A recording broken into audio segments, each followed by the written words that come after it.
What's up, everybody? This is my official review of Tulammo 223. As you all know, I recently made a rather large purchase of Tulammo 223. It was a blind purchase, to say the least, because I had no prior experience with that particular company. But I went out on a limb and decided to go ahead and make the purchase because like I said in a recent video, if my firearm couldn't reliably eject and feed and also cycle Tulammo 223, then I viewed it as a problem with the firearm and not with the ammunition per se. So with that being said, I finally got an opportunity to get out to the range today. I put 120 rounds down the pipe today to go ahead and break them in and make sure everything is running properly. And I have to say, absolutely no issues with feeding, cycling, or ejecting. Round for round, 100%. The gun did everything reliably, continually, consistently, and reliably. I had absolutely no problems with any of those three major aspects of cycling rounds through a firearm.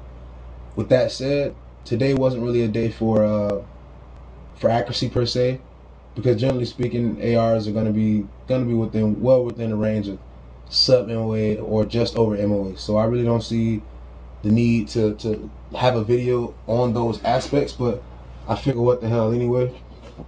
These targets were shot with Tulammo 62 grain hollow points, okay, and they were shot out to about 50 yards, I believe. Like I said, I wasn't really looking for having, you know, a targeting video for you guys. I was just looking for checking to make sure it did what it's supposed to do, and wherever I aimed, that's generally where it landed, okay? My point of aim was the same as my point of impact.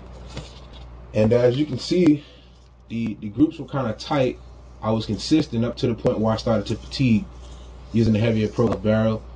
And you know, like I said, I really don't care. It is what it is. But for this to be an 8-inch diameter target, this is well within the realm of human body, okay? So before any of you guys get all out of shape and start saying that I need to learn how to tighten my group up, again, this is an 8-inch diameter target, and I stayed well within those 8 inches, in some cases within 6.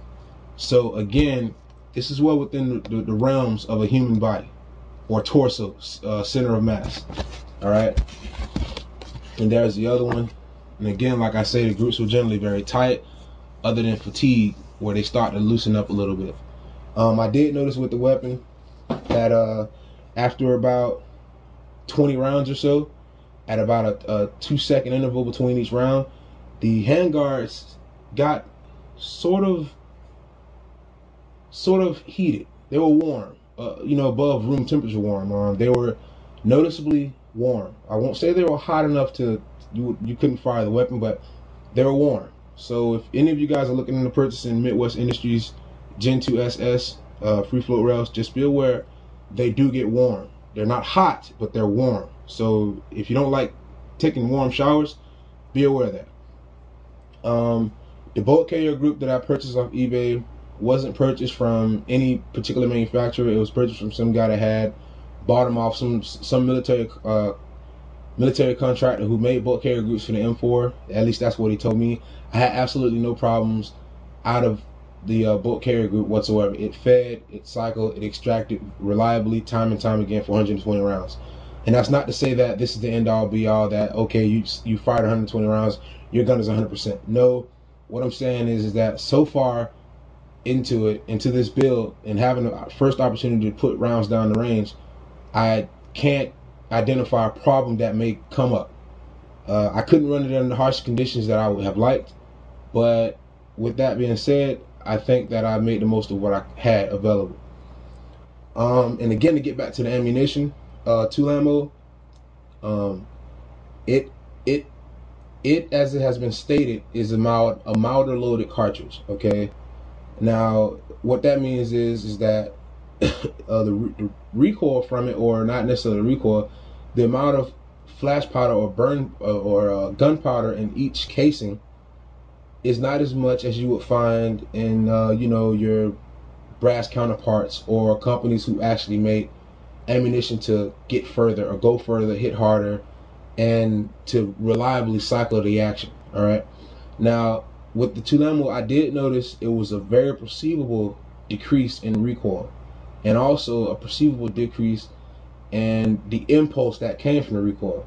And what that means is you can actually feel the action moving smoother and moving, I guess you could say, slightly slower. It was just perceivable, because also in the batch, in one magazine, I had 50 rounds between 2 or 3 magazines of Ultramax Reloaded 223 Full Metal Jacket 55 grain, and the recoil from that was significantly higher than it was from the Tulammo. All right, but that's not to say that Tulammo is a bad company. I had absolutely no problems firing Tulammo, and I took I believe 75 rounds of Tulammo, so no problems whatsoever. No, 80 rounds. Sorry, I took 80 rounds of Tulammo.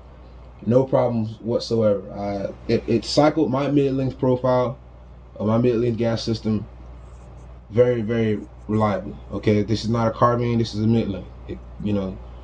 And it cycled it with no problem. And like I said in a prior video, I don't know if he's going to get the opportunity to see the video, but if you're having issues reliably cycling steel case ammunition, the first place you want to start is with your buffer. You want to change that out from a heavy buffer and go back down to a standard carbine buffer, and then work your way back up in weight. And the reason you do that is quite simple. If you use a lighter buffer, your bolt carrier group has less resistance as it goes back, or as it ejects the round and comes back forward to strip one off the magazine and bring it into the chamber and lock the bolt back into battery. So the less mass you can move, or the less resistance in terms of mass that bolt carrier group has to fight against, the easier it will be for your rounds to eject, feed in the chamber, you know what I'm saying, and get you ready to get back on target and put more rounds downfield. So that's critical. I don't really see the need to change the entire gun or even change the barrel. It's just change your buffer tube first, or not your buffer tube, but your buffer, and start there. And if you go back to a standard carbine buffer, the one that was just made to help the gun cycle or just do the job of cycling the gun, you usually don't run into those problems with Tulammo.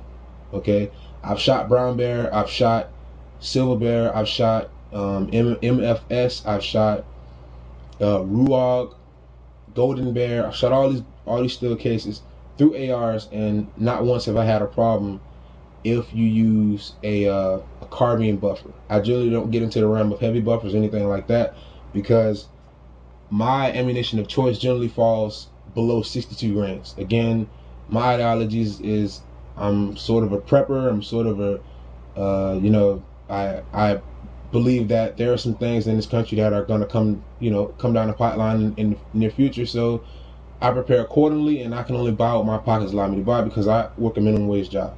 But I digress. I don't want to get too far off topic. I know this video is getting a little winded, but those are just the points that I wanted to make. You know what I'm saying? And just want to give you guys some insight on Tulammo. It's not a bad ammunition. It's not at all. Might not be the most accurate. It might not be the most clean burning, but it gets the job done. And if you're truly trying to get into prepping, and you're truly trying to prepare for, whatever .gov or Big Brother wants to bring your way, or even whatever the guy down the road or the guy in the neighborhood who's been robbing for the last few weeks wants to come into your house and find, you want to answer him in kind, I don't see a problem with Tulammo at all. And I didn't have the need to grease the cartridges, as some people say. You need to put a light coating of oil on them because they have the tendency to stick to each other, or the friction between the steel cases, somehow stop the bolt carrier from stripping the round off and putting it in the chamber. I didn't have that problem at all. So, like I said, if you build a quality gun, or if you buy a quality gun, generally speaking, your ammunition is not going to cause you any problems unless it was loaded to be a squib, or it was mismanufactured, or whatever the case may be. So just be aware of those things, and if anything, go buy about 100 rounds of Tulammo. They're only $4 a box, $4 and some change. I believe just over $5 with taxes, usually everywhere in the country. Go buy 4 or 5 boxes and get yourself 80 to 100 rounds, and give it a try. Give it a try in your AR-15. And if you find that you're short cycling your action, like I said before, swap your buffer out from whatever you're using, because I'm pretty sure you're going to be using the heavy buffer of the light, and swap it back into a carbine standard buffer, the one that came on the original M16s, and then try to cycle ammunition. All right, and that's just my viewpoints. And this is Legendary 754 signing out again. Until next time, and I'll have some more information for you guys when I finish my 308.